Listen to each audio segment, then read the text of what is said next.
buenos días a todos los que nos están acompañando en esta plática. El tema, pues yo creo que ya ustedes lo deben de tener muy presente, son las implicaciones prácticas de la subcontratación a partir de la reforma laboral 2021.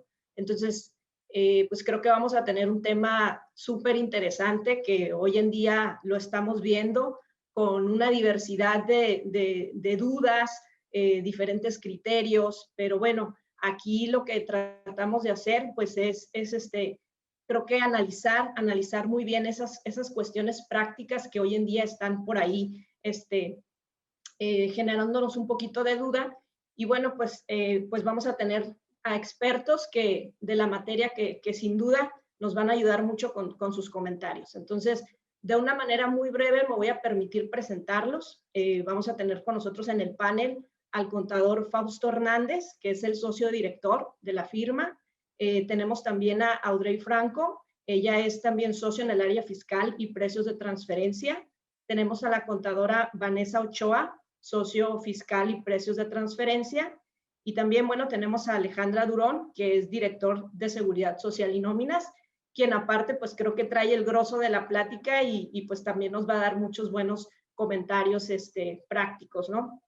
Entonces, bueno, sin más preámbulo, me voy a permitir ceder el uso de la palabra, no sin antes pedirles a todos los que nos están acompañando que por favor las dudas que se vayan generando sobre la marcha, por favor los invito a que las escriban en el chat o en el apartado de preguntas y bueno, vamos a estar tomando nota de las mismas para que al final de la plática podamos darle respuesta. Entonces los invito para que por favor cualquier duda nos la pongan por favor en esos medios. Entonces bueno, pues paso el uso de la voz a nuestro primer panelista, el contador Fausto. Adelante, contador, y bienvenido. Muy bien, disculpen. Pues, muchas gracias, Yadira. Bienvenidos todos, tengan muy buenos días. Y bien, para entrar ya directamente al tema, la subcontratación de personal, conocido comúnmente como outsourcing, pues no es solamente una figura pues válida, legal inclusive, sino también una figura que se utiliza en el mundo de los negocios a nivel internacional, incluso hasta como una medida de eficientar los procesos de contratación. Es decir, esto es una figura común en la industria.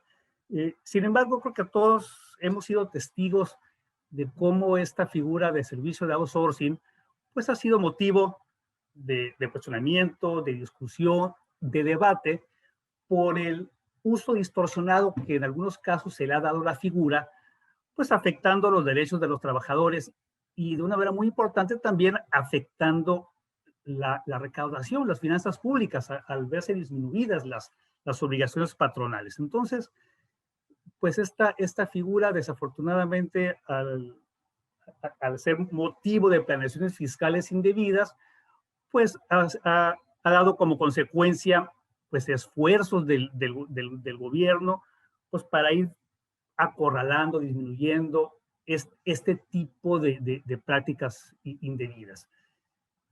Esfuerzos que se han hecho como medidas de control sin tener que llegar a una prohibición. Es decir, los esfuerzos que se han hecho se han acompañado con la idea de que la figura debe de continuar. Sin embargo, pues pareciera que esos esfuerzos no han tenido el éxito esperado. Los problemas que se asocian pues a las prácticas fiscales indebidas parece que continúan. Y el gobierno, pues una vez más, en un esfuerzo a lo mejor más contundente, con la idea ya de tener un freno más sólido al mal uso de esta figura, pues propone una reforma mucho más agresiva, una reforma que propone y al final del día pues ya entró en vigor la prohibición de esta figura.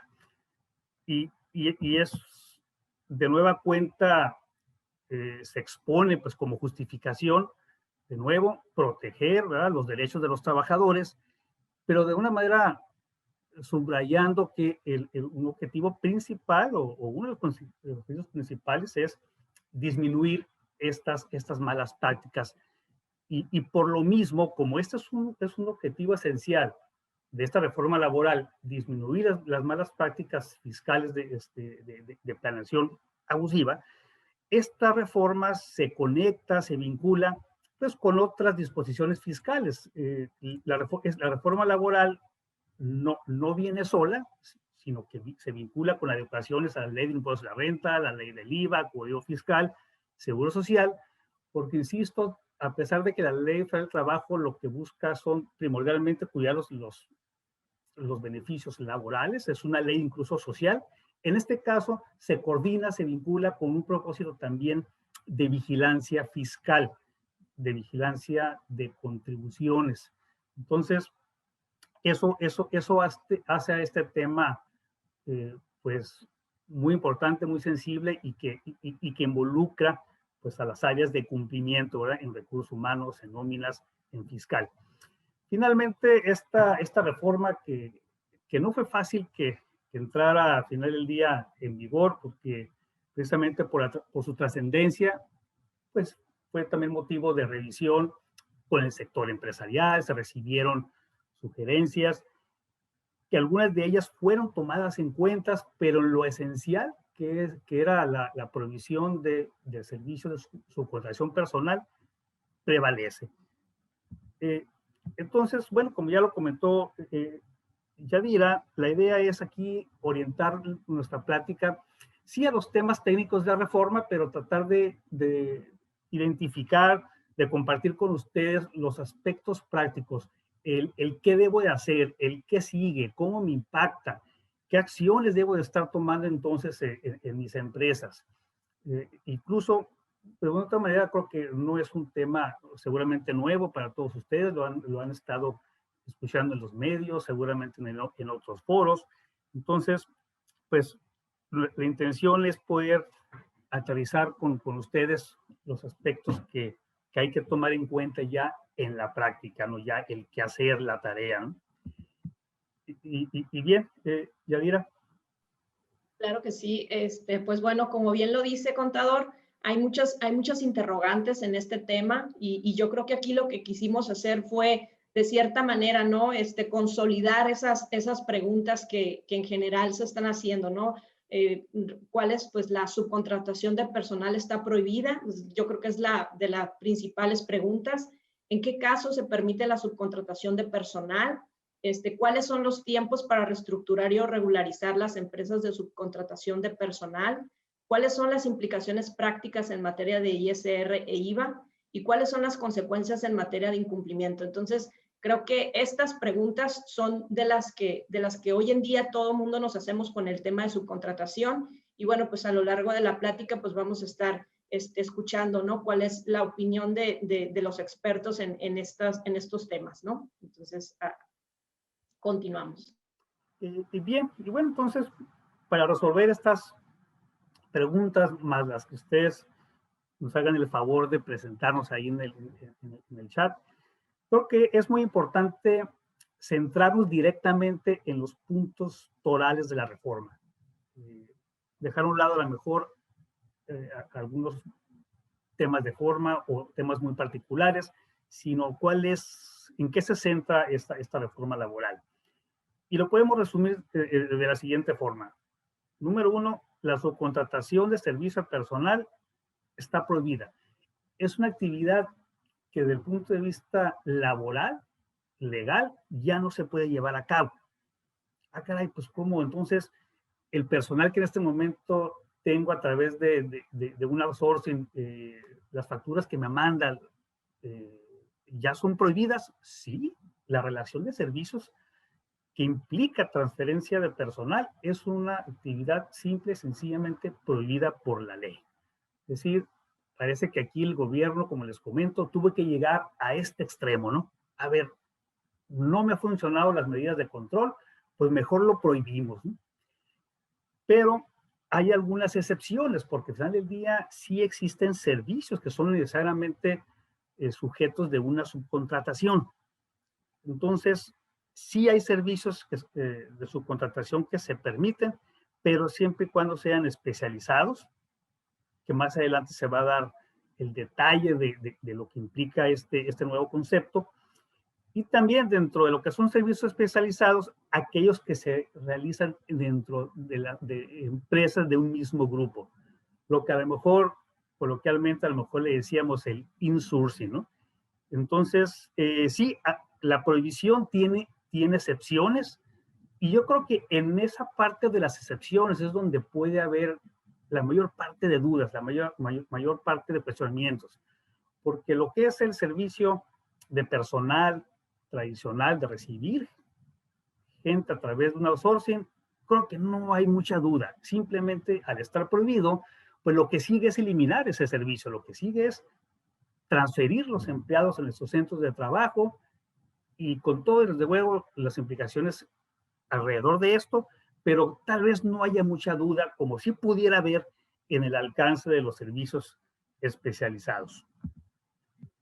Y para esto es muy importante resaltar la definición de lo que es un servicio de personal, que es básicamente aquel servicio que implica proporcionar o poner a disposición trabajadores propios en beneficio de otra persona. Esto es toral, esto es algo muy importante, porque todo el tema de la reforma se abre a partir de servicios que implican poner a disposición trabajadores, personas.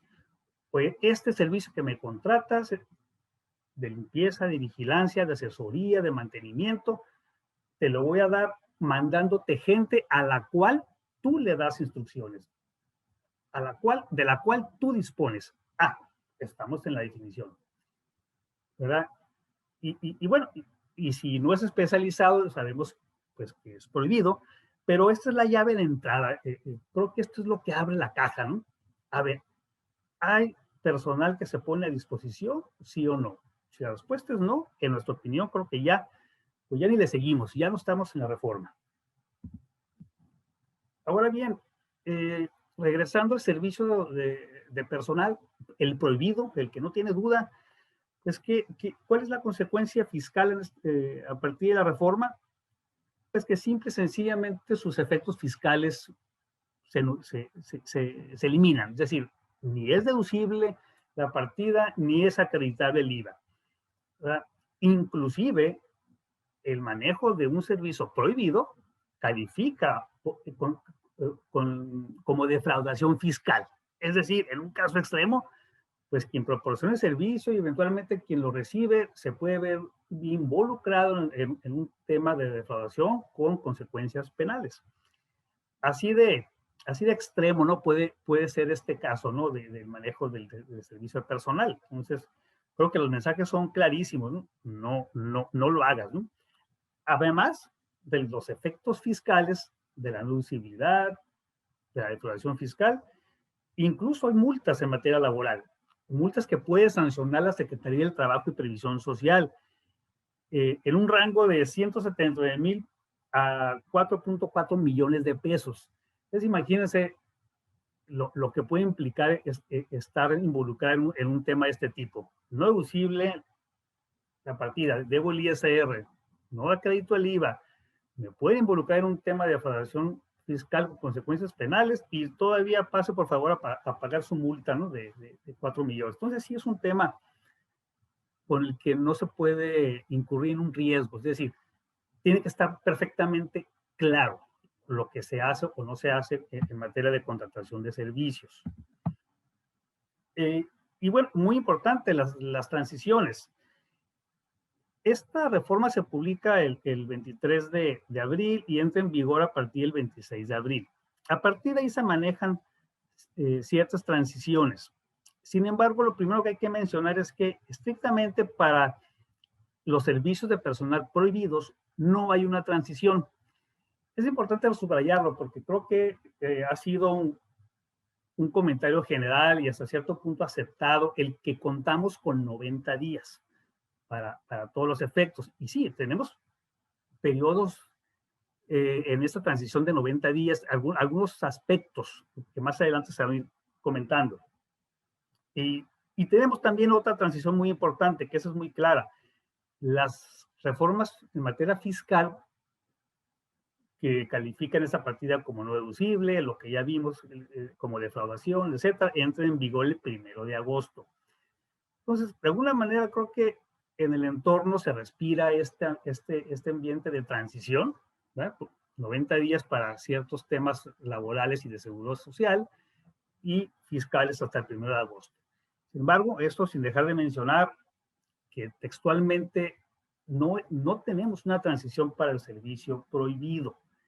Es decir, si la Secretaría de Trabajo llega ahorita a una empresa que sigue recibiendo facturas de servicio personal, estrictamente pudiera sancionar. Sin embargo, creemos que se respire, se entiende y se acepta este periodo de 90 días. Y también tenemos este descanso en materia fiscal, es decir, donde las reglas empiezan el 1 de agosto. Y bueno, dentro de lo que es las novedades fiscales, pues tenemos que la retención del 6% de IVA en servicios de subcontratación se elimina, pues porque ya no tiene sentido, ¿no? Ya es prohibida la subcontratación y el servicio especializado que sí pueda ser permitido tendrá su control particular, que lo vamos a mencionar más adelante. Y bien, hasta aquí es el servicio prohibido, tal vez como comenté, ese el que tiene menos duda. Pero entramos al servicio especializado y la controversia se centra principalmente en definir si estamos hablando de servicios puros o estamos hablando de servicios que involucran transferencia personal. ¿Verdad?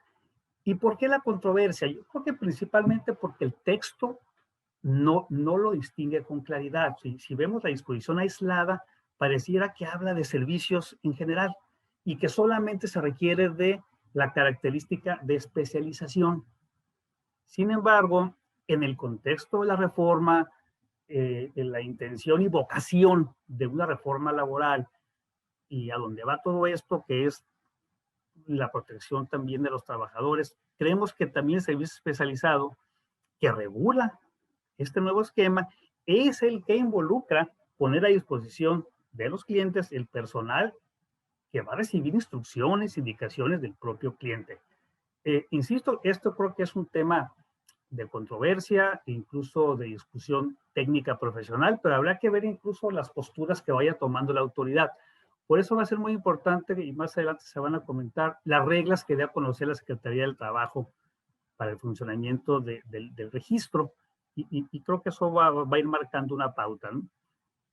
Pero sin duda este es un punto total de discusión en donde, en nuestra opinión, como firma, consideramos que tiene que estar presente la transferencia de personal, ¿verdad? Para poder estar en un servicio especializado, objeto de registro y objeto ya de toda la regulación. Bien, aquí mi socia Audrey continúa. Ok, pues buenos días a todos. Para dar continuidad a este análisis y pues lo que son los puntos centrales que estamos abordando, es necesario, una vez definido pues lo que estamos viendo, la parte de la subcontratación de los servicios que pues están prohibidos o que están limitados, pues darle pauta a lo que son las condicionantes en lo que se refiere a servicios especializados y cuáles serían en su caso las atenuantes o las condiciones que nosotros debiéramos estar verificando, ¿no? En este caso, en cuanto a lo que nos marcan las disposiciones, es necesario que contemplemos el analizar como tal las actividades que se están contratando que no formen parte del objeto social de la empresa. Es decir, que anteriormente cuando nosotros hacíamos una constitución de una sociedad, pues regularmente el notario nos solicitaba o nos sugería, ¿no? Que hiciéramos ahora sí que extenso todo el objeto de tal manera que todas las actividades pues que se estuviesen involucrando pues fueran parte de precisamente la constitución de la empresa, ¿no? Sin embargo, ahorita con estas disposiciones, pues eso nos ocasiona una limitante en poder hacer la contratación de un servicio especializado, de tal manera que pues una de las tareas que ahorita más adelante volveré a señalar, pues es el precisamente vigilar que esa condición se dé, y no solamente en respecto del objeto social, sino también la actividad económica preponderante, ¿no? En este caso, la actividad preponderante me refiero a lo que está reconocido ante la autoridad tributaria, que en este caso es el SAT, verificar en la constancia como tal cuáles son los atributos con los cuales se arrancó la actividad económica y verificar que el servicio especializado pues no esté vinculado con la misma, ¿no? También otro de los requisitos o de las condiciones que se establece para que se pueda otorgar un servicio especializado es precisamente que se tenga el registro de la contratista ante la Secretaría de Trabajo y Previsión Social, ¿no? Entonces, ese registro hoy por hoy, pues marca como tal ciertas atenuantes que nos llevan a reflexionar que precisamente la Secretaría de Trabajo y Previsión Social va a ser un trabajo muy vinculado con el SAT y con este caso el IMSS, porque recordar que esta reforma laboral pues tiene como su objetivo tener una reforma integral que permita así hacer, ahora sí que limitar a todos aquellos esquemas abusivos que se han venido siguiendo, ¿no? Entonces, ¿cuáles son esas reglas? Adelante, contador. Como tal, hoy por hoy no ha salido la publicación oficial. Lo que tenemos es que el 6 de mayo, la CONAMER, que es la Comisión Nacional ahora sí que de marco regulatorio, donde nos indica, ahora sí que el proyecto de dichas reglas, de las cuales destacan precisamente el objeto de las reglas, ¿no? El objeto de dicho proyecto, en el cual se hace mención precisamente de lo que ahorita comentaba hace un momento Fausto, ¿no? Ya ven que existe una controversia entre un servicio puro y un servicio especializado en el cual se involucre poner a disposición personal.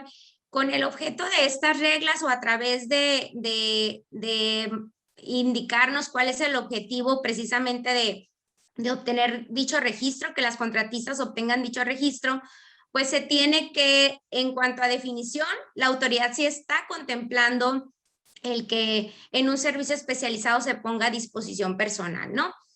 Entonces, ese es un elemento importante dentro de las reglas, así como cada uno de los requisitos o las pautas que marca precisamente para la obtención de dicho registro, ¿no? Lo que vemos ahí estipulado es que la autoridad va a tener un plazo de 20 días hábiles para como tal otorgarnos el registro. Asimismo, las pautas o lo que marca como requisitos habla de un aplicativo. El aplicativo esperamos salga al mismo momento que salga publicada las reglas oficialmente. Ahorita esto es un proyecto. Sin embargo, pues recordemos que los proyectos finalmente terminan siendo definitorios, casi. Total que esperamos que para la próxima semana, más tardar el 26 de mayo, se publique esto de manera oficial y podamos tener el aplicativo de tal manera que podamos ir recabando, las contratistas puedan ir recabando toda aquella información precisamente para que puedan obtener su registro y no se vean limitados los servicios que ellos proporcionan, ¿no? Siguiente. Ya para mencionar así por último los puntos que señala precisamente dicha regla, en lo que es la legislación laboral o las disposiciones que ahorita se fueron afectadas, o no teníamos como tal la definición de servicio u obra especializada.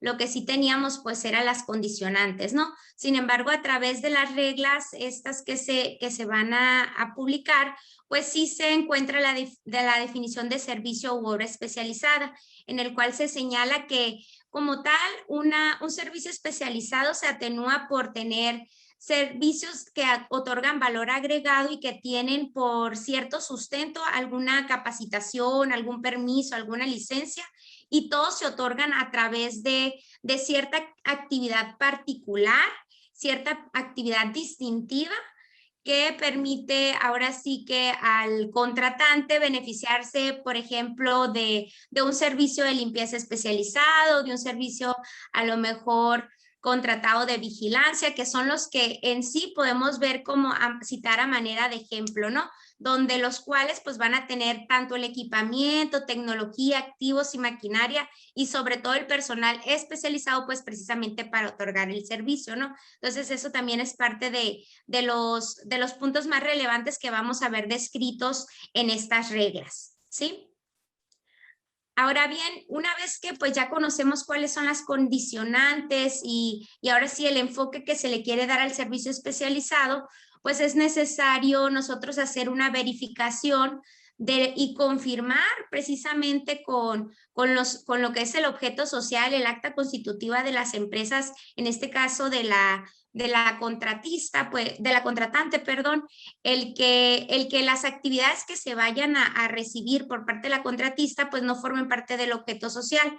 Y otro, en caso de que los hubiere, pues empezar a hacer los cambios, empezar a efectuar cualquier ajuste que se requiera. De igual manera, ir verificando a través de la constancia fiscal lo que es la actividad preponderante que se tiene reconocida. Hay que recordar que la actividad preponderante se rige a través de los ingresos que mayormente pueda tener la empresa, ¿no? Entonces también es otra de las situaciones o de las pautas que nos debe ir marcando el si puede o no contratarse ese servicio especializado, ¿no?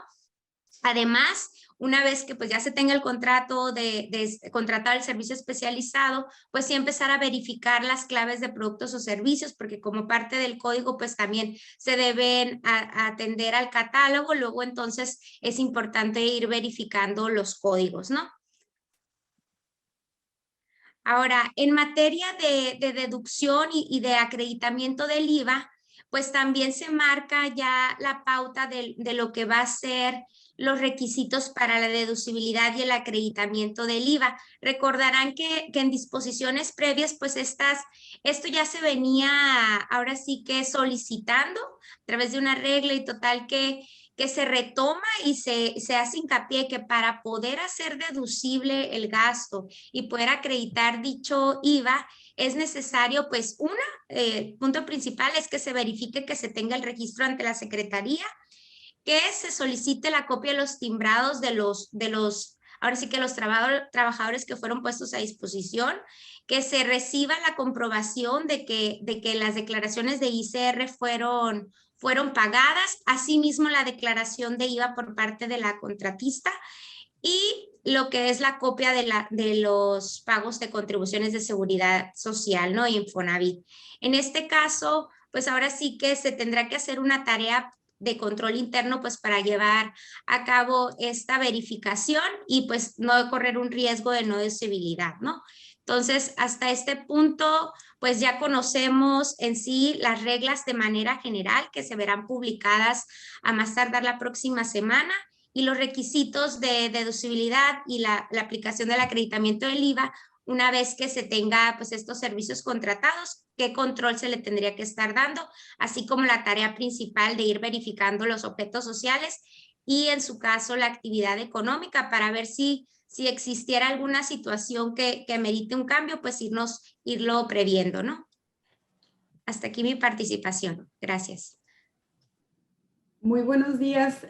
Pues seguimos hablando de los servicios especializados y aquí es importante comenzar pues a aterrizar. Vemos fechas y momentos en que tenemos que hacer algunas acciones, pero yo creo que ese es el punto, ¿no? Empezar así a aterrizar ya cuál es el paso que tenemos que ir dando en esta transición, sobre todo cuando ya estamos ante el supuesto que comentaban en el que identificamos ya sea que estamos o que vamos a contratar servicios especializados o bien que la empresa que ustedes representan es una empresa de servicios especializados que va a prestar dichos servicios.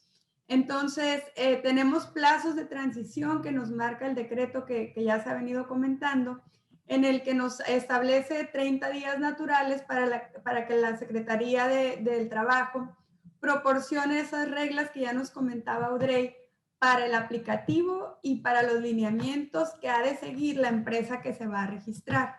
Esos 30 días se cumplen el 26 de mayo. Entonces, Las empresas que son empresas de servicios especializados, ahorita son las que tienen que estar esperando esas reglas para verificar qué les van a pedir y qué va a ser la información que tendrán que proporcionar para ese registro y para ese aplicativo del que estamos hablando. Esas reglas, pues, se van a publicar, vamos a decir que en el mejor de los casos la siguiente semana, y van a tener 90 días que se cuentan a partir del 26 de abril, que es cuando surtió efectos el decreto del que estamos hablando. Entonces, estamos hablando de que prácticamente todas las empresas de servicios especializados tienen hasta el 25 de julio para obtener su registro público ante la Secretaría de Trabajo. ¿Por qué? Porque a partir del 1 de agosto, que es lo que estábamos diciendo, las empresas que contraten servicios especializados, a partir del 1 de agosto, es decir, una semana posterior a que se vence el plazo de tener ahí el registro público de la Secretaría de Trabajo, ya tienen que estar recabando esa información de su proveedor. Entonces, las empresas que van a estar contratando servicios especializados tienen hasta el 1 de agosto para, ahora sí, o más bien al 1 de agosto ya tendrían que estar recabando dicha información. Entonces, pues sí va a ser un tema importante para las empresas que estén ante esta situación, ya sea que seas tú el proveedor, pues estar monitoreando estas reglas para cumplir pues todos los requisitos y tener con oportunidad ese registro del que estamos hablando, ¿no? Y al igual que Fausto comentaba, una serie de consecuencias fiscales para el tema de los servicios prohibidos, pues también en el tema de los servicios permitidos tenemos por ahí ya algunos candados que básicamente también vienen no nada más de la ley del ISR y la ley del IVA, sino que nos los establece también Código Fiscal, y en el que es reiterativo en que para que un gasto tenga efectos o el IVA tenga efectos en el acreditamiento, pues tienen que ser relativos ya directamente a los servicios especializados con el cumplimiento de las características que ya hemos venido mencionando. Es decir, pagos sin esos requisitos quedan sin ningún efecto. Adicional a que también no nada más el llevar a cabo la contratación o ser quien proporcione el personal con el esquema tradicional con el que hemos venido operando, se encausa en el tema de defraudación fiscal. Aquí también ya nos menciona el código la simulación para las empresas de prestadoras de servicios especializados o de obra especializada que ahora sí que quieran disfrazar esa operación a través de otras.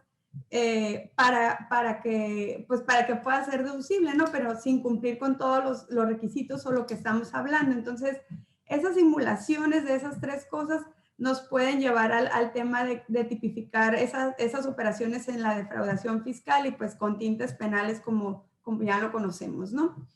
Tenemos también a través de código el tema de la responsabilidad solidaria de quien contrata los servicios especializados o de obra especializada respecto a las retenciones del personal que ponen a su cargo.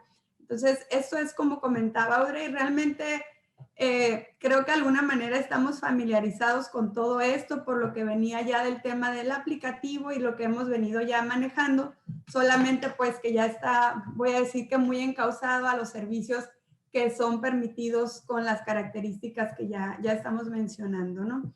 También tenemos por ahí, incluyeron en el Código Fiscal la infracción relativa al que el contratista no proporcione la información que señala ley del ISR y ley del IVA al contratante, y también nos lo establece con una multa respectiva que va de 150,000 a 300,000 pesos, que francamente en este punto también esta infracción y esta multa hasta cierto punto pasa a segundo término porque sabemos que el principal auditor o policía va a ser el cliente del prestador de servicio especializado que va a estar cuidando que te mande la información, ¿no? Entonces, creo que será un poco difícil a lo mejor llegar a este extremo porque realmente el más interesado en estar buscando en que te manden será de primera mano el cliente, ¿no? Del prestador de servicio especializado, pero sin embargo, pues la ley sí lo prevé como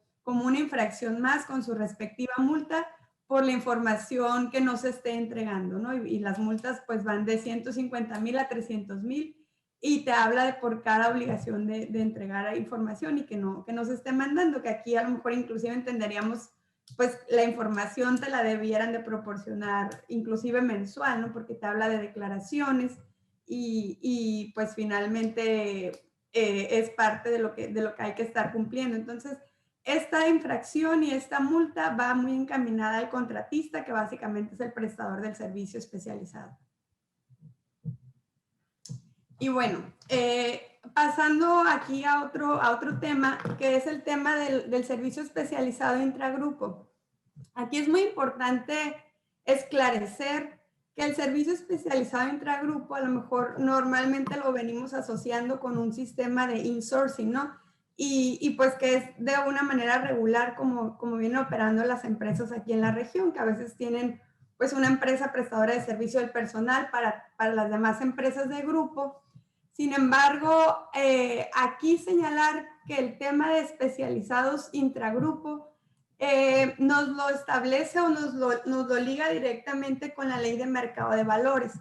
En esa ley de mercado de valores nos señala que para que sea una empresa intragrupo o el concepto que nos da de intragrupo, será un conjunto de personas morales que estén organizadas por el capital y que al final del día sea una que controle a todas, ¿no? Que básicamente son las holdings.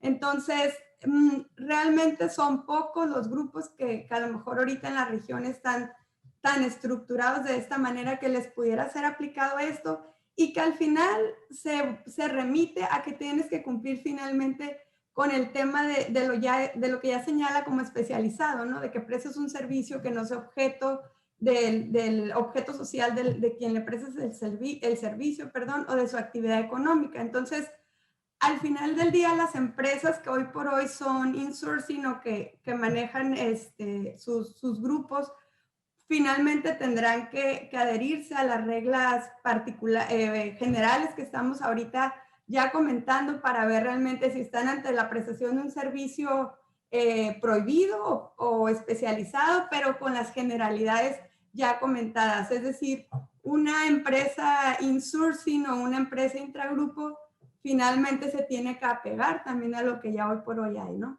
Entonces, pues este punto a lo mejor es más aclaratorio, pero sí creemos que es de los que a lo mejor causan un poquito a veces más de duda o están causando dudas si el tema de las insourcing que tenemos en casa pues son permitidos o no, y ahí es donde está lo aclaratorio, ¿no? Realmente tienen el mismo tratamiento que lo tendría cualquier empresa de las que ya hemos estado mencionando. Muy bien, muchas gracias, Vanessa. Pues como vemos por ahí hay obligaciones, ¿no? Y quienes van a estar empujando, como bien lo dices, pues son los propios clientes. Bueno, en lo siguiente tema, pues vamos a tener ahora sí lo que está relacionado con la materia de seguridad social e Infonavit. Para esto, pues es Alejandra Hernández quien nos va a detallar sobre estos temas. Y bueno, creo que aquí también, como al principio lo dijimos, ¿no? Creo que también para este tema hay un cúmulo de preguntas, ¿no? Preguntas interesantes que también quisimos traer aquí a colación, y entre ellas es ¿qué cambios contempla esta reforma en la Ley del Seguro Social e Infonavit? ¿Cuáles son los plazos y consideraciones para efectuar dichos cambios? ¿Cuáles son los efectos vinculados a la sustitución patronal en la prima de seguro de riesgos de trabajo? Y bueno, pues le cedo la palabra a Alejandra para que pues ella nos apoye con estas respuestas. Adelante, Alejandra. Gracias, Yadira.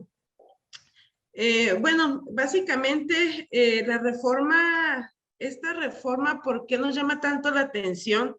¿O cuál es la particularidad de la reforma? Bueno, básicamente se trata de una reforma integral. Nada más para tener un poquito de antecedente con el tema del outsourcing. ¿Cómo es que estaba y cómo es que ha venido evolucionando el tema de fiscalización?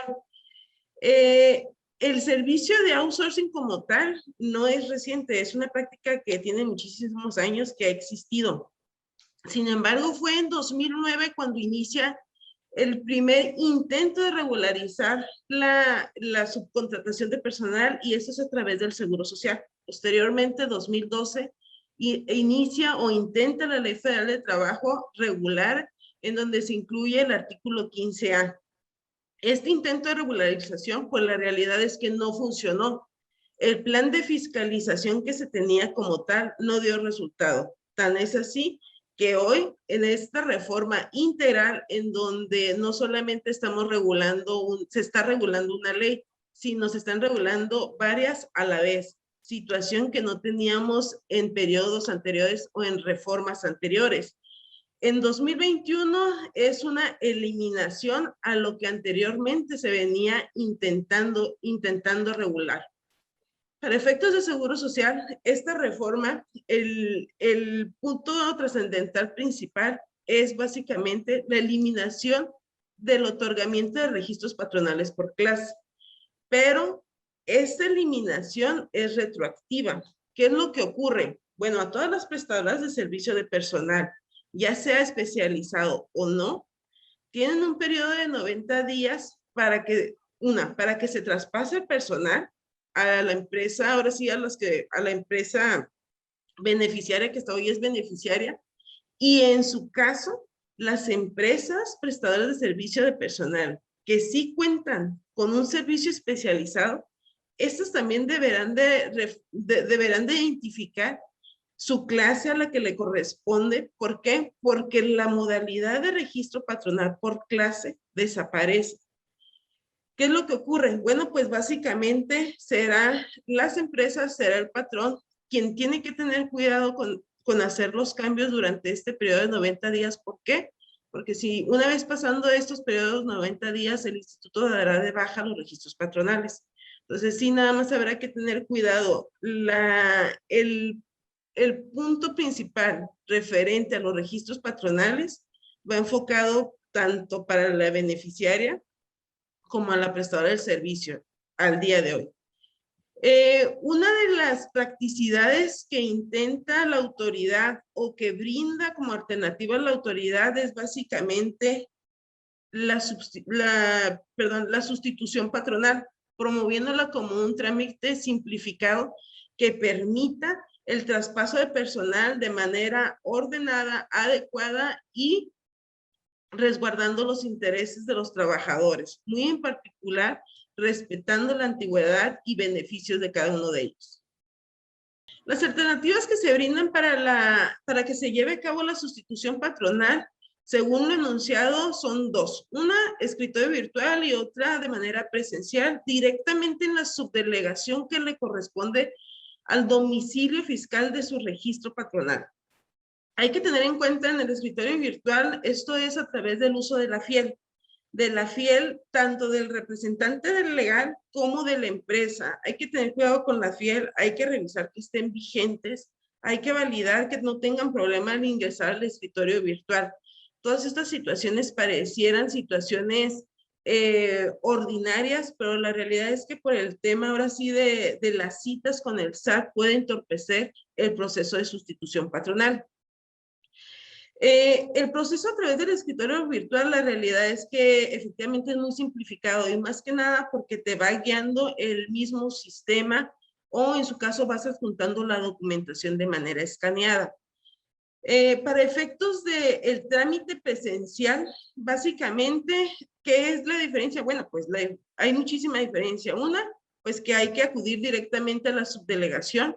El representante legal deberá acreditarse como representante legal a través de su identificación, su CURP, documento donde se acredite el poder que le otorga la empresa, el formato AFIL 01 y el formato AMSRT.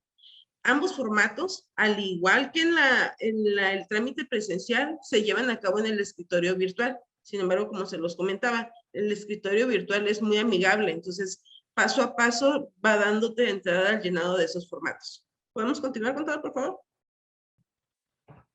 Nada más, aquí les estoy incluyendo qué es lo que tenemos actualmente. Los puntos anteriores comentados referente al trámite de sustitución patronal anunciado como simplificado, habría que tener cuidado. ¿Por qué? Porque actualmente, y es normal, el trámite que tienen, ahora sí que tienen a la mano la subdelegación, en particular la de Tijuana, es un trámite de sustitución patronal ordinario, ¿sí? Inclusive, uno de los requisitos que nos solicitan es el escrito 290, lo que ellos le llaman, y básicamente es un formato donde nos entregan un machote y nos dicen, en función a este formato, necesito que me elabores el escrito 290, que es lo que le llaman. ¿Qué implica este escrito? Bueno, pues un traspaso de bienes. La sustitución patronal por la reforma, esa es una de sus particularidades, no solicita traspaso de bienes. Entonces, habrá que tener cuidado con los formatos o con la información o cómo es que presentemos nuestra sustitución patronal. Pareciera un proceso sencillo, pareciera un proceso, ahora sí como lo mencionan, amigable. Sí, sí lo es. La realidad es que hoy por hoy la subdelegación aún no está ahora sí que identificando la diferencia entre una sustitución patronal en función a la reforma y una sustitución patronal ordinaria. Entonces, nada más habría que tener cuidado. Otro de los puntos importantes es el plazo para la presentación de la sustitución patronal.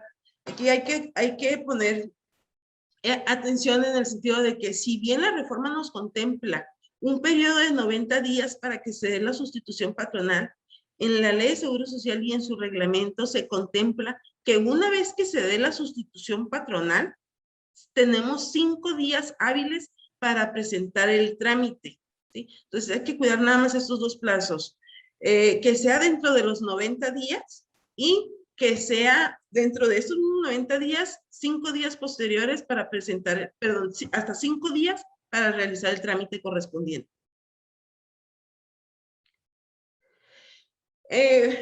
La reforma en sí, y le reitero, la reforma nos contempla lo que es la sustitución patronal como la medida o como la opción alternativa que podemos tomar en cuenta. Sin embargo, hay que considerar y no hay que perder de vista lo que implica la sustitución patronal. Uno de los puntos trascendentales es básicamente el que la empresa que traspasa a los trabajadores, bueno, esta empresa al presentar el trámite de sustitución patronal tiene como obligación ahora sí que tomar en cuenta la siniestralidad que ocurra o que ocurrió de esos trabajadores en la prestadora de servicio personal, ¿sí?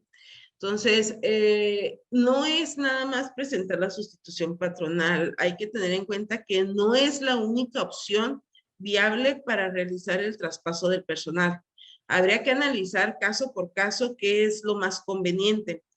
Efectivamente, la reforma nos contempla la sustitución patronal, sin embargo, no en todas las empresas pudiera ser la mejor opción. Para efectos, ¿podemos regresar un poquito, por favor?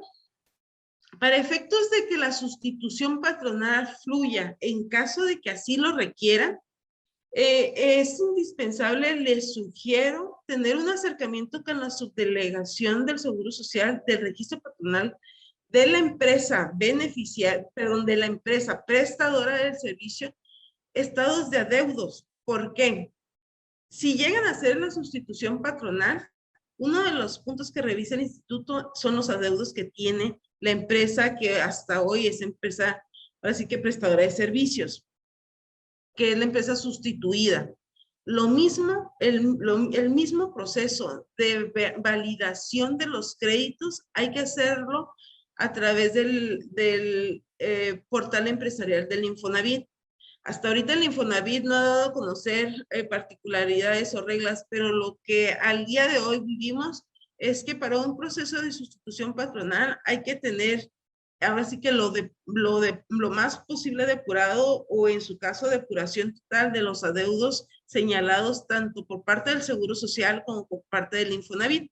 En el caso del Infonavit, muy importante contemplar que por las irregularidades del sistema, de su sistema de Infonavit, se contemplan adeudos que no precisamente proceden, sino estos tienen que ser debidamente aclarados. El periodo de aclaración puede llevar de 15 días a meses. Entonces, igual hay que ir validando, hay que ir verificando. Yo les sugiero no esperarse a junio, julio, ir validando esta información. Adelante, contador, por favor. Bueno, y volvemos otra vez a tocar el tema de la sustitución. Bueno, la reforma contempla dos opciones para el proceso del traspaso del personal, siempre y cuando se cuiden los beneficios de los trabajadores, beneficios y antigüedad. La primera opción que se menciona es básicamente las empresas de nueva creación, empresas que no tienen registros patronales, que estos deberán ser clasificadas en función a la Ley de Seguro Social y su reglamento, y debiendo cotizar con la prima media, o bien si continuando con la prima que venía teniendo la prestadora de servicio personal. Nada más aquí un punto importante. Para que esto pueda ser aplicado según la reforma, la empresa prestadora de servicio actual debe de estar correctamente clasificada. Caso contrario, deberá colocarse en la prima media de su clase.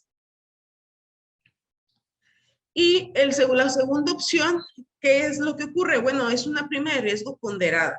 Básicamente es un cálculo en los casos en los que se tiene no solamente una clase, sino varias, no solamente una prima, sino varias, en donde básicamente es un cálculo de los salarios base de cotización por trabajador, por la prima, haciendo una sumatoria en total por cada una de las primas o las clases que se tengan contempladas con el traspaso del personal entre la suma total de los salarios base de cotización por todos los trabajadores. Esta prima va a estar vigente hasta febrero 2022. Independientemente del proceso de seguro social en Infonavit, no tenemos que, ahora sí que dejar a un lado los aspectos principales. Si bien es reiterativo el tema de la sustitución patronal, sin embargo, hay que estar preparados para hacer frente a la sustitución patronal, como se los he venido mencionando. Una, pues es revisar si efectivamente les aplica o es conveniente aplicar la sustitución patronal. Sin embargo, invariablemente para que ustedes puedan ir ahora sí que perfilando la sustitución patronal o no, necesitan habilitar sus registros patronales. ¿Qué es lo que pasa y qué es lo que hay que tener en cuenta? Los registros patronales deben de ser habilitados en función al domicilio de su centro de trabajo por municipio, ¿sí? Quiere decir que si ustedes tienen un centro de trabajo en Rosarito, otro en Tijuana y otro en Tecate, deberán de estar habilitando hasta 3 registros patronales, ¿sí? Y muy importante, el proceso de inscripción del FONACOT. Esto es totalmente independiente a la sustitución patronal. Ya sea que ustedes adhieran a la sustitución patronal o no, ya tienen que ir habilitando registros patronales, ¿sí? Entonces, igual, no hay que dejarlo en el olvido. Hay que tener mucho cuidado con la inscripción en el Seguro Social. Esta inscripción se puede dar de la misma forma, tanto presencial como en el escritorio virtual. Aquí la situación es que por el tema de la pandemia están orillando a los patrones a hacer el trámite a través del escritorio. Una vez que ustedes realizan su trámite y habiendo realizado el trámite a través del escritorio virtual, la empresa o el patrón podrá hacer uso de su fiel, de la fiel del representante legal para la presentación de movimientos afiliatorios, o bien solicitar el certificado digital para hacer el proceso de movimientos afiliatorios. Yo les sugiero en todos los casos mantener el uso de la fiel ahora sí que restringido, y en todos los casos cada registro patronal deberá tener habilitado un certificado que le permita cumplir con la presentación de sus movimientos afiliatorios. Nada más aquí hay un detalle. Ya nos tocaron por ahí subdelegaciones del interior de la República en el que no quieren ya dar certificados digitales. Igual, habría ahora sí que allegarse de los elementos necesarios y tenerlos bien fundamentados para solicitar los certificados y que se les sean otorgados. Al día de hoy, la emisión de los certificados digitales o el uso de la fiel del representante legal para los movimientos afiliatorios es opcional. Entonces, no debe de haber ningún motivo del rechazo de la autoridad para la emisión de los certificados digitales. ¿Cuáles son otras particularidades que debemos de cuidar independientemente de la sustitución patronal? Bueno, pues todo lo que conlleva los contratos, las modificaciones que se van a realizar, si es que se requieren hacer modificaciones. Ahora sí que el documento donde se acredite que el traspaso del trabajador se va a dar considerando o salvaguardando los intereses del mismo en función a sus prestaciones y a la antigüedad. Hay que revisar el plan de previsión social, hay que revisar qué tanto es su alcance, revisar si está debidamente actualizado. Y un punto bien importante, y más para el tema de las insourcing, no hay que dejar a un lado todo lo que conlleva estructurar un sistema de nómina. Regularmente un insourcing está, ahora sí que su sistema de nómina pudiera ser o pudiera estar estructurado de una manera ordinaria, pero la realidad es que no, muchas de estas empresas tipo insourcing manejan centros de costos. ¿Qué es lo que habría o qué estaría pasando? Bueno, primero identificar las necesidades. Necesidades en función a si toda la estructura con la que tiene identificado o generado su sistema de nómina al día de hoy es necesaria contemplarla en el nuevo sistema en donde solamente estará llevando a cabo el proceso de una nómina o inclusive un solo centro de costos. Entonces, igual pudieran ser situaciones ordinarias, pero la realidad es que es bastante la inversión de tiempo que lo mismo, no hay que dejarlo para el último. Si bien tenemos 90 días, pero no nada más 90 días para efectos de seguridad social, sino para estructurar todo lo que conlleva. Nada más un punto ahí referente a Fonacot. Hay que tomar en cuenta que los créditos de Fonacot únicamente serán otorgados por la empresa, directamente de la empresa, posterior a 2 años. Sin embargo, la empresa que se traspasará a los trabajadores tendrá la obligación de retener los descuentos de Fonacot. Entonces, nada más, para ese entonces, la empresa ya deberá tener habilitado su registro ante Fonacot. Nada más que es todo, ahora sí que todo es una secuencia. Para estar habilitado en Fonacot hay que tener primero sus registros patronales. Para tener habilitados sus registros patronales hay que tener el alta ante Hacienda. Entonces, todo va ligado una cosa con la otra. Es por eso que los 90 días no nada más es para la sustitución, sino para hacer todos los procesos correspondientes. Uno de los puntos que habría que tener cuidado también es básicamente para aquellas empresas que tienen aperturados registros patronales que no son prestadoras de servicios de personal. En la localidad hay empresas, por ejemplo, maquilas, que sus registros patronales están habilitados en función a lo que fue el artículo 75, párrafo 2, en donde mencionaba de la modalidad de registros patronales por clase. Hubo a quienes de manera ahora sí que inadecuada se le otorgó estos registros patronales. A estas empresas no está destinada la reforma. No está destinada la reforma en el sentido de una sustitución patronal, ¿sí? Yo igual, ¿no? Habría que analizar caso por caso, pero creo que con esta reforma queda totalmente abierto ahora sí que la posible situación o dado caso que el área de clasificación identifique los supuestos que no están bien clasificados, ¿sí? Entonces, yo les sugiero hacer el traspaso de personal a la brevedad posible sin que esto represente una sustitución patronal como tal. Y bueno, ¿qué es lo que va a pasar para las empresas beneficiarias que queden, más bien, perdón, las empresas prestadoras de servicio especializado que cuenten con su registro ante la Secretaría de Trabajo y Previsión Social? Bueno, básicamente continuarán con la obligación de presentar la información, nada más que estas obligaciones ya existían. Existían tanto para Seguro Social, que es el PC1, como para Infonavit, que es el CIRESO. La diferencia básicamente son los periodos. Para Seguro Social es la misma información, a menos que se den más detalles al respecto, pero es cuatrimestral. Actualmente es trimestral.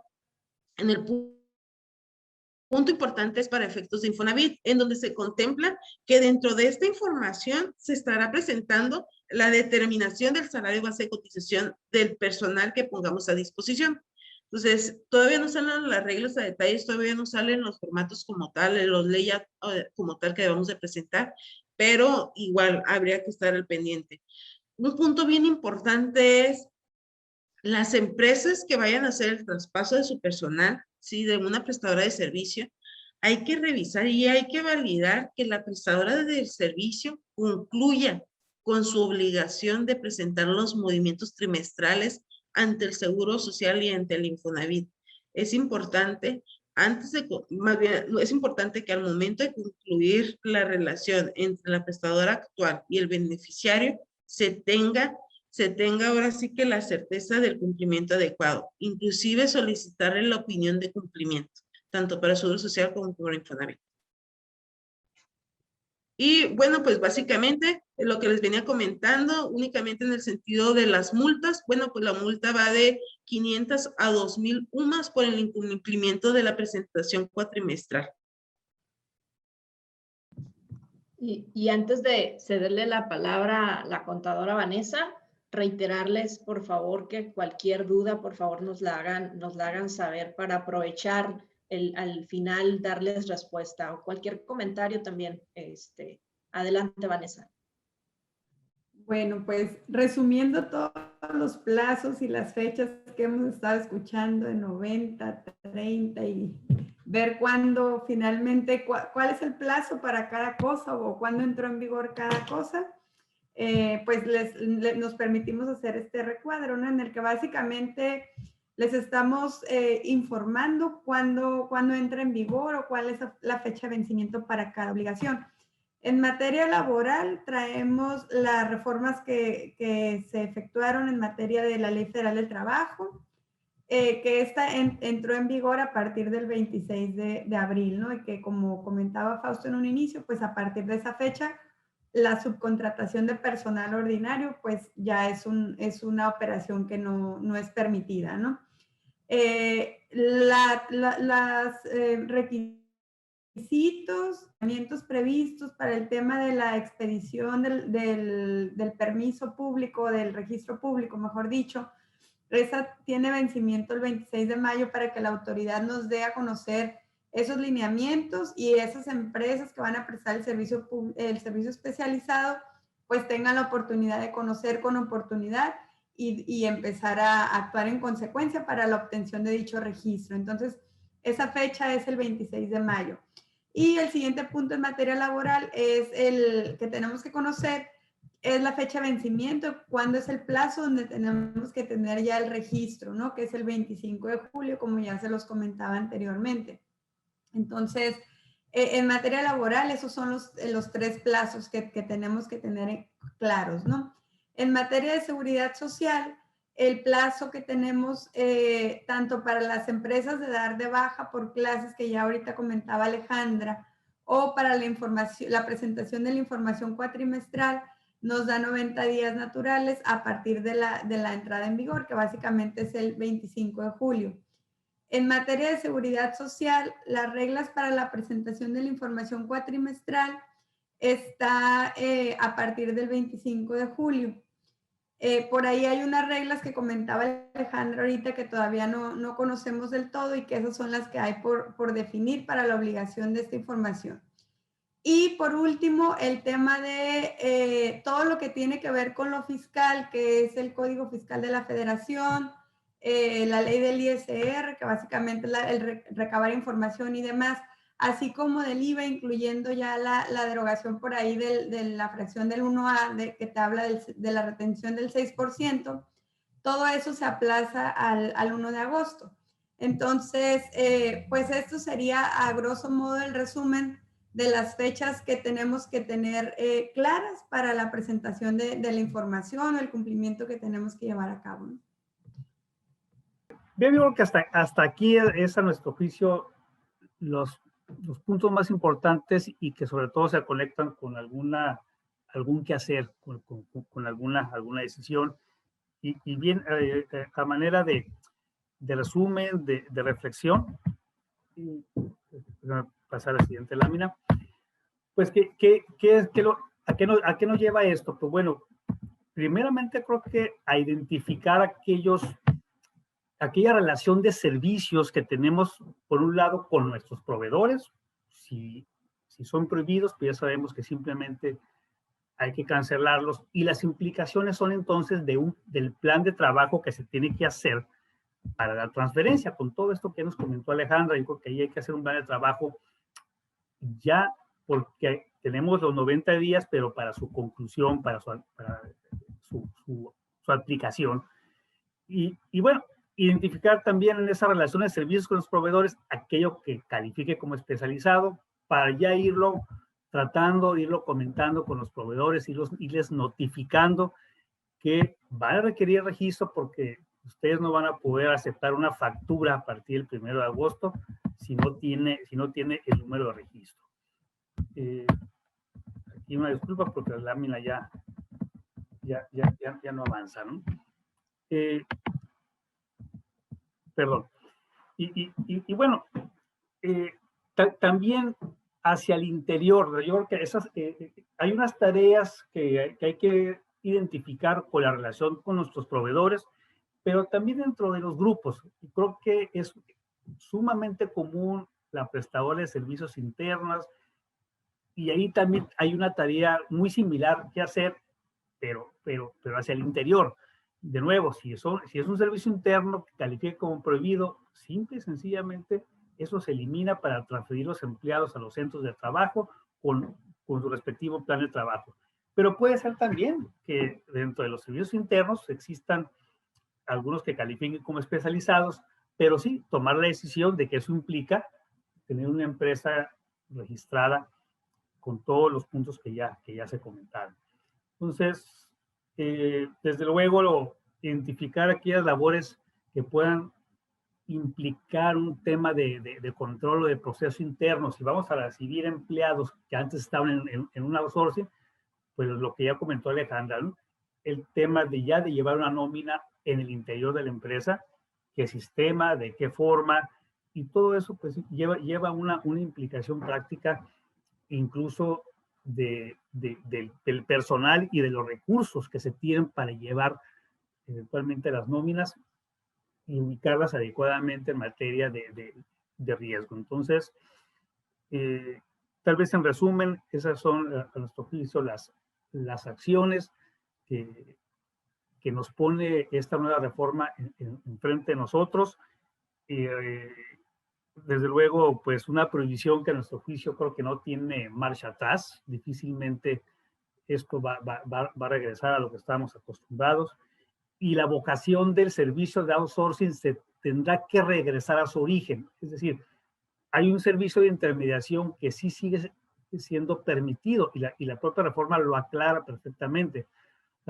El outsourcing tendrá que regresar a su vocación de ser una empresa intermediaria que ubica personal, que lo contrata, que lo capacita y que te lo manda para que tú lo contrates en tu nómina. Es decir, el headhunter, porque tal vez antes de conocer outsourcing como lo venimos manejando hasta hace unos días, su inicio fue servicios de identificación de personal, de headhunter. Yo creo que esa figura es la que continúa, porque probablemente sea la esencia de origen del servicio de intermediación.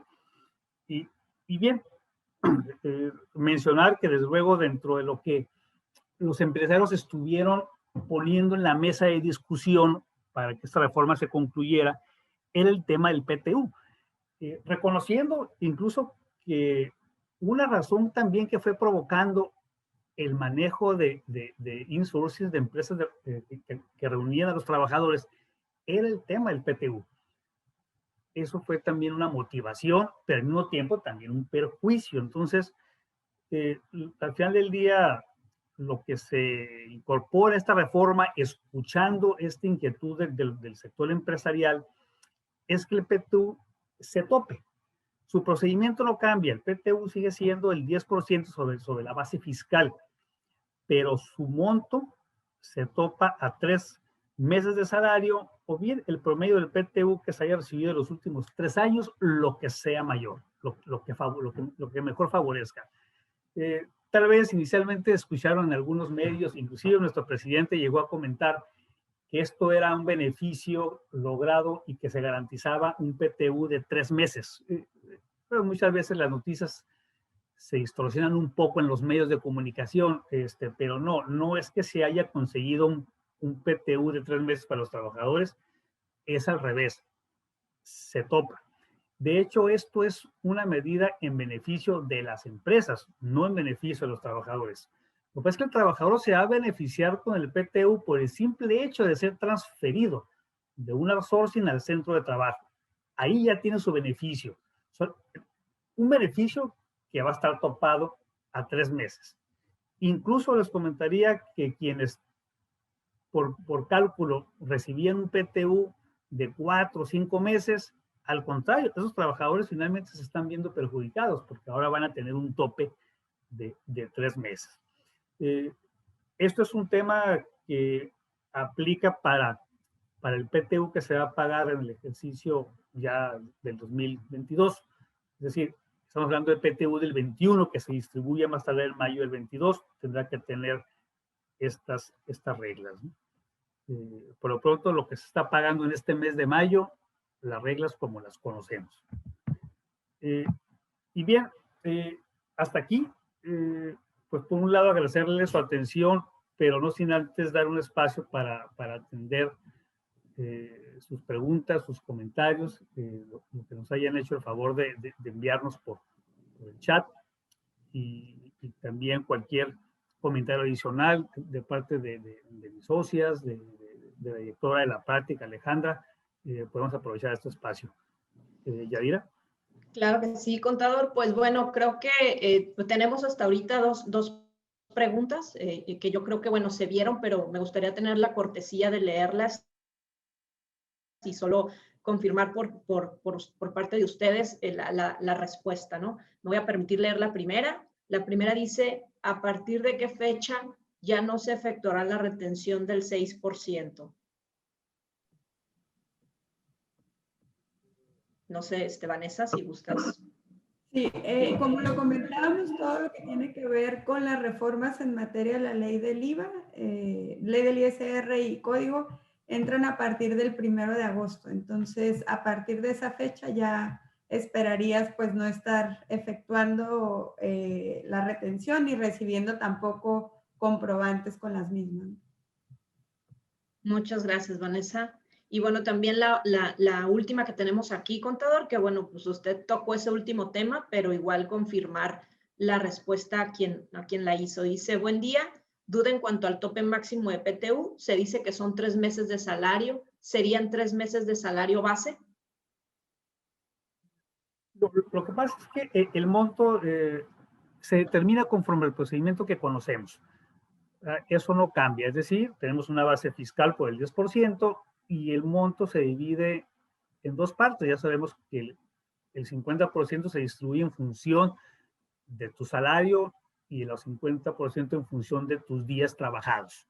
Bueno, el cálculo, que no tiene cambios, lo que resulte no podrá ser mayor en monto a 3 meses de salario. Pero si lo que recibes en PTU equivale a 1 mes, a 2 meses, se paga de manera ordinaria. Oye, si... Nada más, perdón, Fausto, abonando un poquito a la duda, comentan que si son 3 meses salario base de cotización. Bueno, sí, pues, bueno, no sé si quieras comentar ahí, Alejandra, pero entendió que es salario por definición, lo que la ley del trabajo nos define como tal, que entendería que es salario también integrado, ¿no? Bueno, sin lugar a duda, uno de los temas que ha puesto más dudosa, o todavía quedan más dudas, es el reparto de la PTU. Tenemos que partir que para la determinación de la PTU no hay un cambio, ¿sí? Ese tratamiento fiscal sigue exactamente igual. No hay un cambio para la distribución de la PTU. Hay una limitante adicional a las limitantes que ya están. no hay cambios en lo que se considera salario para el otorgamiento de la PTU. El detalle, creo que aquí va a radicar mucho del cuestionamiento de la PTU y es una realidad. El detalle es que no se ha señalado cómo se va a aplicar esa nueva limitante, ¿sí? Tenemos las limitantes actuales, tenemos el proceso ordinario, no cambia, al menos hasta ahorita no ha habido ningún cambio. El detalle está en que nos informen cómo se va a aplicar esa nueva limitante. Esa nueva limitante, sin lugar a dudas, desde mi punto de vista, está muy enfocada para esas empresas que no tienen las limitantes, ahora sí que ya existentes anteriores a esta reforma. Empresas que a lo mejor una insourcing en donde pudiera ser que en su nómina nada más tenga 3, 5 trabajadores. Bueno, esa limitante entra por default, no podrá ser mayor a 3 meses de salario y es salario diario en función a la definición de lo que se considera salario para efectos de PTU. El detalle es para el resto de las empresas, por ejemplo, una maquila en donde no solamente tiene esa limitante nueva, o pudiera ser no una limitante que no afecte al funcionamiento en que se ha venido otorgando la PTU. ¿Por qué? Porque ya tienen los trabajadores que se excluyen. Otra, el ingreso de un director de la planta elevado al 20%. A lo mejor primero se aplican esas limitantes y posteriormente identificar si caen en el supuesto de la nueva limitante. Posiblemente no, pero serían dudas que esperemos y se vayan aclarando conforme vaya avanzando. No sé, Fausto, ahí. Sí, totalmente de acuerdo. Yo creo que aquí lo que hay que tener muy claro es que realmente no hay una modificación de sustancia, simplemente hay un tope para quienes no lo tenían, porque hay ciertas actividades, por ejemplo, las empresas que administran bienes como las arrendadoras, ya tienen un tope particular de un mes de salario con el que ya se viene trabajando. Y las exclusiones que comenta Alejandra, trabajadores de confianza de cierto nivel, los representantes del patrón quedan excluidos, todo eso no cambia. Esto hay que, nomás subrayarlo, se otorga en protección a la empresa, no al trabajador. Por aquellas empresas que de repente dicen, es que yo tengo unas utilidades muy grandes y por eso tenía a la gente en un outsourcing, porque tengo el problema de utilidades enormes y pocos empleados. Y no le puedo estar dando utilidades a empleados que no tienen una relación directa con la actividad rentable, ¿no? Entonces, bueno, a ver, ni tú ni yo, 3 meses de salario, pero bueno, salario conforme al jefe del trabajo es cuota diaria más las prestaciones que se incorporan a cambio de la relación de servicio, ¿verdad? Yo creo que es lo primordial y finalmente tenemos un año. El día tal vez vaya a haber alguna precisión, aclaración en esto para el PTU del 21 que tengan que pagarse en mayo del 22. Muy bien. Hay 2 preguntas, pero están vinculadas con el tema de los servicios especializados. Me voy a permitir leer las 2 y para que por favor nos apoyen con la respuesta. La primera dice, ¿servicios especializados se consideran guardias de seguridad, servicios de comedor, honorarios? Esa es una pregunta. Viene otra que dice, ¿en qué momento se considera que un servicio u obra especializada es un esquema simulado? ¿Se tienen que reunir las 2 condiciones, objeto social y actividad económica preponderante, o basta con que caiga en cualquiera de las 2? Yo creo que se pueden fusionar las 2 preguntas y la respuesta va en el mismo sentido. El servicio de nuevo especializado pues es el que involucra, en nuestra opinión, pues transferencia de, como ya lo comentamos, de personal. Yo creo que esa es la primera regla, la primera revisión que tenemos que hacer. Entonces, si el servicio de seguridad, de limpieza, implica darle instrucciones a las personas que ejecutan ese servicio de seguridad o de limpieza, sin duda estamos en un servicio especializado, Ahí, en ese caso, pues hay que pedirle primero el registro, ¿verdad?, al proveedor de servicio de limpieza o de comedor, y también verificar que nuestro objeto social no diga que nos dedicamos a la limpieza o al servicio de comedor. Ahora, la línea es muy delgada y como ya vimos, el tamaño de las consecuencias, no deducibilidad, defraudación fiscal, temas penales, multas laborales y fiscales, pues creo que nadie va a estar dispuesto a correr el mínimo riesgo. Creo que cualquier empresa va a decir, caray, a ver, aquí en caso de duda, a ver, empresa de seguridad, pues tal vez terminen pidiéndole que se registre, ¿verdad? Sobre todo en aquellos casos que pueda ser un poquito gris la línea, ¿no? Y creo que los ejemplos más tangibles son estos de seguridad y de limpieza y de comedor. Ahora, si la relación de servicio, es parte de la pregunta, es con una persona física que nos mande su factura por honorarios, yo creo que ahí no es tema, porque al final del día es la persona la que provee el servicio y no te está trayendo gente adicional, ¿no? Tal vez una persona física empresaria que a su vez tenga personal, probablemente pudiera estar en el caso, pero alguien que realmente presta su servicio de manera personal, independiente, definitivamente no está en este tema. Entonces, sí, regresando, pues hay temas o giros o actividades que pueden ser un poco grises, ¿no? Si entra o no el tema del personal, no me extrañaría que en el medio pues se empiece a inclinar la balanza a solicitar un registro, pues en aquellos casos donde la ambigüedad nos lleve a no correr riesgos, ¿no? Entonces, bueno, ya será tarea de estas empresas de seguridad, de limpieza, de comedores, etcétera, pues cómo afrontar el proporcionar la información, porque le tienen que dar el timbrado, la declaración de retención de ISR a cada uno de sus clientes. Entonces, bueno, pues ya veremos si hay un aplicativo que lo facilita o reglas que lo faciliten, pero bueno, ya son formas, ¿no? Y habrá otros giros donde a lo mejor es al revés. Sí queda claro que no hay transferencia de personal, pero son servicios especializados por su definición. La definición que nos daba Audrey, pues sí reúne la característica de servicio especializado, pero no se pone servicios, personas a su disposición. Pueden ser ahí, por ejemplo, los servicios de mantenimiento de un software, de un sistema donde se cuenta con un soporte, pero no se le da instrucciones a los técnicos que llegan a dar ese soporte. Pero aún así, si alguien lo considera ambiguo y no quiere correr riesgos, a lo mejor se va a atrever a solicitarle a su proveedor el registro, ¿no? Que consideramos que no debiera ser así, pero sí también reconocemos que, bueno, el tamaño de las consecuencias, pues pueden hacer que algunas empresas les tiemble el pulso con sus proveedores y terminen pidiendo el registro.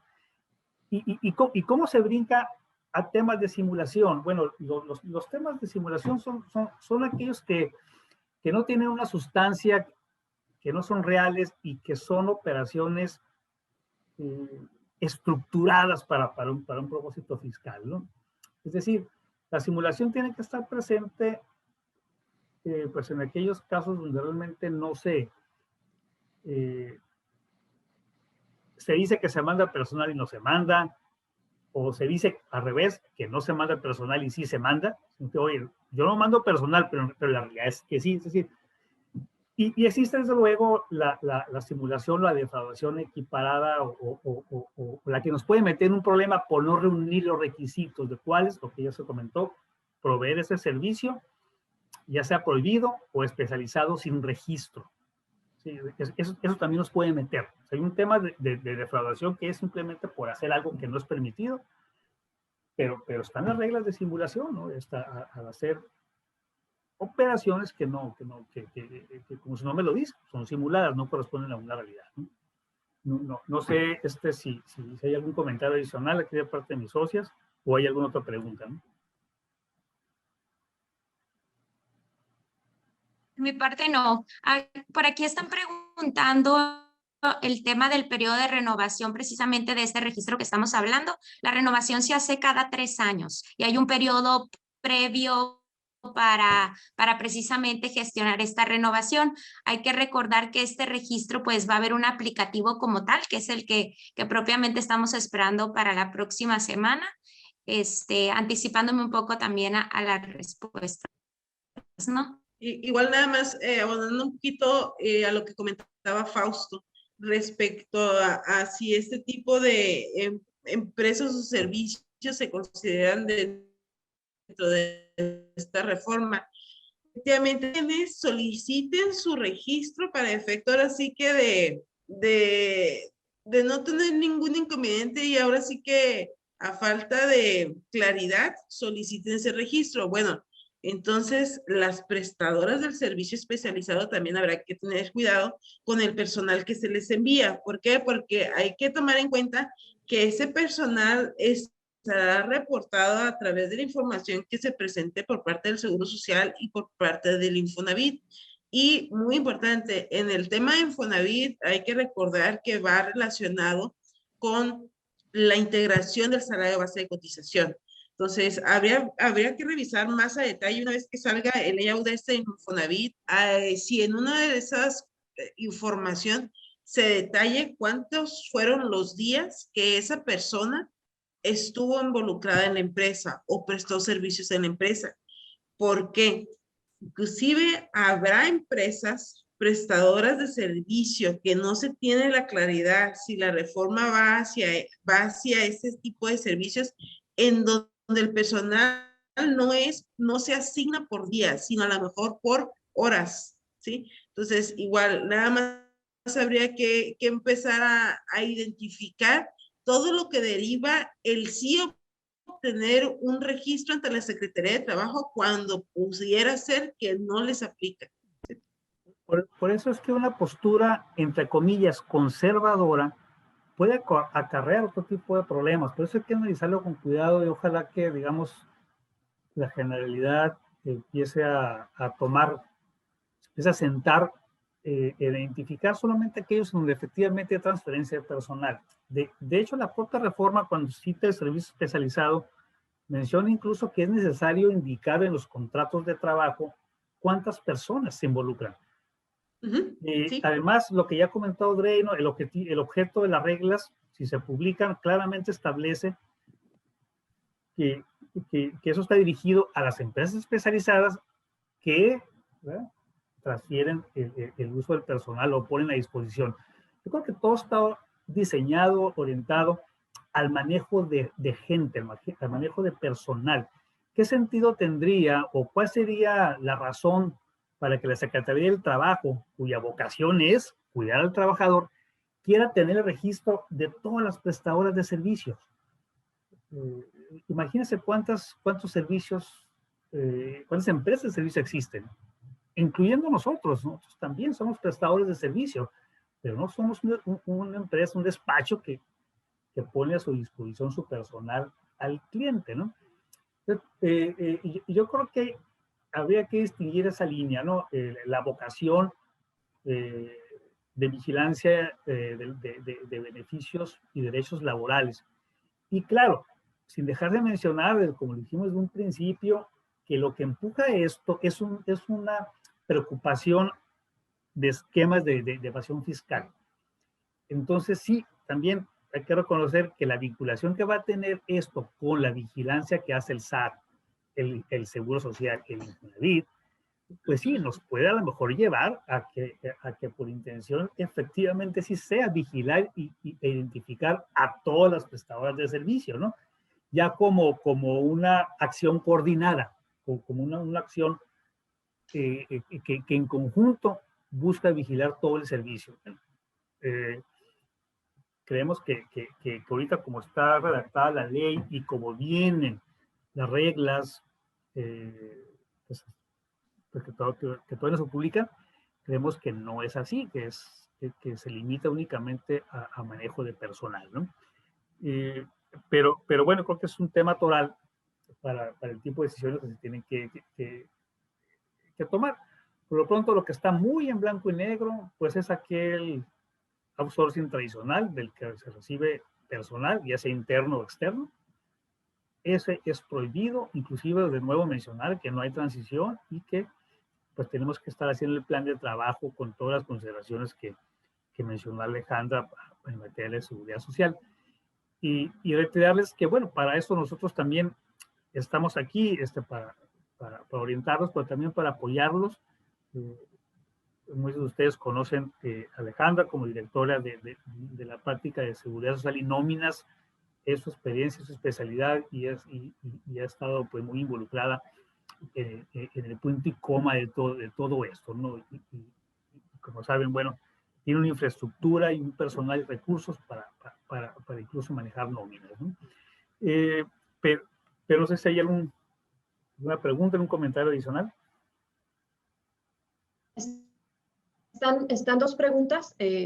Bueno, de hecho, me voy a permitir leer las dos últimas para poder concluir en tiempo como lo habíamos por ahí acordado inicialmente. Dice por aquí, si me dan un servicio de mantenimiento, la recomendación es celebrar un contrato para evitar que me lo tipifiquen como mis trabajadores, ¿o no es necesario el contrato? Es muy recomendable el contrato. Al final del día creo que prevalece principalmente los hechos. Este servicio de mantenimiento es una persona física o una sociedad. Me mandan gente.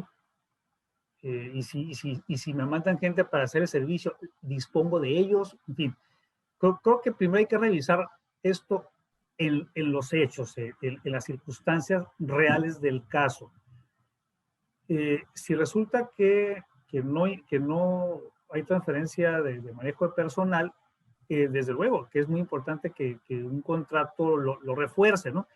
Que se establezca perfectamente el objeto del servicio, el alcance del mismo y quién es el responsable directamente de la gente que lo ejecuta, ¿no? O sea, sí, desde luego, es recomendable por esto y por cualquier situación de conflicto en una relación de servicio, ¿no? O sea, siempre es recomendable tener los alcances, los términos, los plazos, los honorarios y las sanciones por incumplimiento, etcétera, bien establecidos en un contrato. Muy bien. Y bueno, por último, creo que esta es para Alejandra.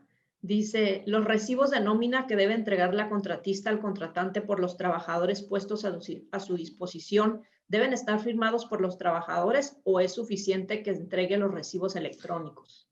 No, bueno, de las antepenúltimas reformas a la Ley Federal del Trabajo, uno de los puntos que se contemplaron era lo referente a la validación de los recibos electrónicos, a la aceptación de los recibos electrónicos, en donde aparentemente ya no era requisito recopilar la firma. Sin embargo, hasta ahorita no se ha tenido un comentario, ahora sí que diferente o alguna situación o particularidad al respecto. Sin embargo, aún y cuando tenemos esa disposición, tenemos por parte de los asesores en el área laboral de algunas empresas en donde recomiendan continuar recopilando firmas y muy en particular en los finiquitos o liquidaciones. Pero en el sentido de la reforma no hay algo en particular. Inclusive para la emisión del XML, pues hasta ahorita todavía el nodo de subcontratación todavía es opcional. Muy bien, muchas gracias, Alejandra. Pues bueno, creo que son todas las preguntas. Bueno, nada más, no me queda más que pedirles si alguno quiere hacer algún comentario adicional, si gustan, contador, Vanessa, Alejandra. Pues vamos por reiterarles que estamos a su disposición pues para tener un tema que pues ya llegó para quedarse y en donde pues esperemos que de esto resulte al final del día pues sí lo que se busca, o sea que efectivamente exista una disminución al outsourcing fraudulento, que efectivamente le cierre la puerta a esto lo más posible pues a los esquemas que dañan a los trabajadores y a las finanzas públicas. entiendo que este es el objetivo primordial y yo creo que todos nos debiéramos de sumar a esa intención, ¿verdad? A esa parte que creo que está bien justificada. Pero desafortunadamente aquí estamos en otro caso de justos por pecadores. Esa es una realidad. Nos están uno limitando a realizar una actividad totalmente legítima, inclusive se pudieron hablar un tema hasta de constitucionalidad al no permitirme hacer un trabajo, un servicio que es totalmente legítimo, ¿no? Sí, estamos en un tema de justos por pecadores, hay que absorber la carga administrativa, hay que absorber el cambio.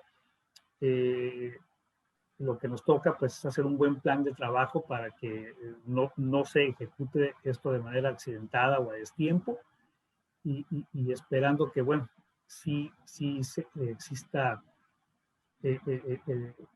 pues el beneficio del combate y la disminución al outsourcing fraudulento, ¿no? Pues reconociendo que a lo mejor la medida ciertamente es drástica, ¿verdad? Porque se está limitando una figura legítima, pero por lo pronto pues hay que actuar en consecuencia y estamos a los órdenes. Muchas gracias, contador. Y bueno, pues agradecerles a todos los que nos acompañaron.